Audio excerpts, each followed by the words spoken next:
Sean, as your producer, it's my duty to tell you that last week's print TV was, to put it lightly, it was complete garbage. You need something that's going to grab the viewer. They're hip, they're young, they need something that speaks to them. I'm taking you back to school. J School.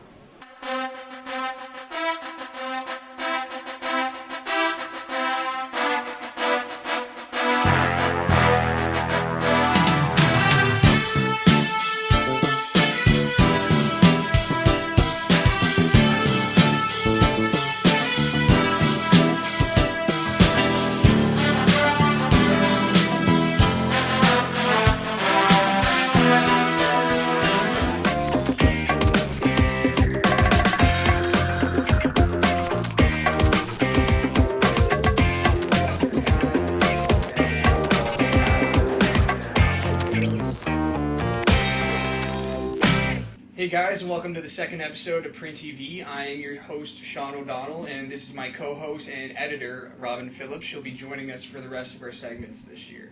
As you all know, we like to inform you on Print TV of what's happening in the newspaper and the online paper. So we're just going to dive right into it today. In the news section of the online, there's been a surplus of pedestrian deaths as of January 25th in Toronto. There have been 14 deaths this month, and there's two sides to this story. One of them is the distracted driver. We all know about the cell phone rules that apply now. I know I still break that rule. And the irresponsible walkers. So for all you jaywalkers out there, I guess you better look more than twice when you're walking the street. This story was provided by Kendra Cohen for the online paper. I've never had that situation. I haven't even become close to being hit by a car in my life. Same. I look both ways before I cross the street. I don't know about these people. Definitely. But no, it's a sad state, and hopefully something changes. On a lighter note, in food, Stephanie Wallace reviews Brazilian steakhouses. In Niagara Falls and now in Toronto, a Brazilian steakhouse called Copacabana is wowing restaurant goers with their eclectic style and interesting menu. Apparently, what Brazilian barbecue is, they bring the barbecue to your table and you can slice the meat off yourself. And they have a salad bar.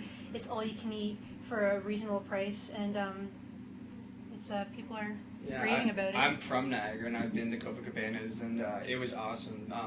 The gauchos, which are the servers, they come dressed in like authentic gaucho attire, which is always kind of interesting, and you have a little card, you flip it, whatever, they serve the meat. It's a fun experience if you haven't done it before. So yeah, go online to read more about Stephanie Wallace's experience. Yeah, I'm sure we've all had the come home at 2 a.m. and see what's on TV experience, and we've all seen The Magic Bullet. This week online, you'll be able to see exactly whether or not it works. Written by Daniel Diep, she reviews The Magic Bullet on the Sheridan Sun online. I've always wanted one. Apparently they work pretty well, but I guess people just have to read to find out. My roommate has one, and we have never ever used it, so I have absolutely no experience with that. Awesome. In the issues section, it's something we're all familiar with, downloading music. There are two sides to this debate. There's the people who think downloading music quote, illegally shouldn't be a problem, and there's people who think it's stealing money from the record industry. Well, go online and read about the debate on either side, and apparently the Record Industry Association of America did a survey, and 95% of music downloads in 2008 in the States were illegal. So it sounds like this is a growing problem, Sean. Yeah, I'm sure in Canada I make up 95% of that 95% from the 2008 thing. Alright, so now we're going to move on to print. The Prorogue Rally, I don't know if you heard about it. I heard about it a lot on the radio. It was happening in Toronto. They had to, the entire streets of Yonge and Eglinton were pretty much swamped with people who were going against the government for proroguing the House of Commons. Well, it also happened here in Oakville. 200 residents had attended. It was held right outside of the MP office of Terrence Young, and was organized by Oakville NDP member James Eadie. So you look for that in your print paper this week, which will be out on Thursday. Yeah, I don't know. I'm not a fan of the Prorogue, but then again, I'm not a big Harper fan myself. He seems kind of like a skis ball and likes to weasel his way out of everything he possibly can when it means he's going to get in trouble. The second time in 2 years? And the second time in one term, almost pretty much. Yes. Yeah. So what else is going on, Robin? Well, Sean, next week, February 2nd, students at Trafalgar campus can look forward to a campus-wide lockdown drill. It's testing a system called SIREN, which stands for Sheridan Incident Response and Emergency Notification. And the system, SIREN, is not only for cases of violence, suspected violence, or intruders, which is when our school had a lockdown a couple years ago when there's a suspected violent person on campus, but it turned out to be a false alarm. The system can also be used for in cases of inclement weather or some sort of chemical spill nearby or any sort of emergency situation. So that will be tested next week, February 2nd. So if you're going to be on campus, be aware. Just don't come to school. Our next story for print is for all you smokers who have a little beef with the campus security.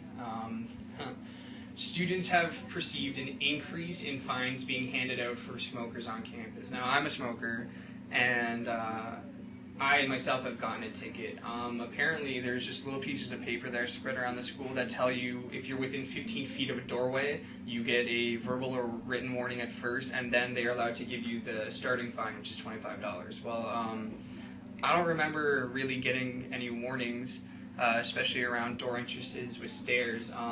And I got myself a $25 ticket. So if you're for it or against it, I don't know. You can feel free to email us about it. But for the most part, just check it out in the print section of the Sheridan Sun. And finishing up this episode of Print TV, we have in arts and culture. Theatre Sheridan is putting on a review of Andromache, a Greek tragedy that was written in the 17th century. It's on the stage now at the Arundel Theatre in Mississauga and runs until January 30th, which is coming up really close. So if you're interested in tickets and showtimes, go to Theatre Sheridan for more information on purchasing tickets. Awesome. Well, that's this week's episode of Print TV. Be sure to check your newspaper and online sources for all the articles that we talked about today.